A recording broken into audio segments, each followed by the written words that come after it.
Totoo pala kapag may edad ka na, saka mo lang ma-realize ang ganda ng buhay nung bata ka pa. Noon simpleng saya lang sapat na.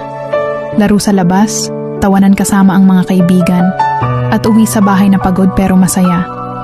Wala pang mabibigat na problema, wala pang responsibilidad na kailangang buhatin araw-araw.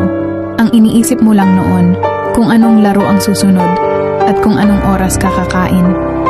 Pero habang tumatanda tayo, saka natin naiintindihan na hindi pala madali ang buhay. May mga pangarap kang kailangan ipaglaban, may pamilya kang gustong bigyan ng magandang kinabukasan. Doon mo marirealize na ang mga simpleng araw noong bata ka ay mga panahong hindi mo na mababalikan. Pero pwede mong gawing inspirasyon para mas lumaban.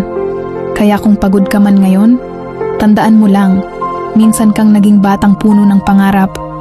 At hanggang ngayon nasa iyo pa rin ang lakas na iyon para ipagpatuloy ang laban sa buhay.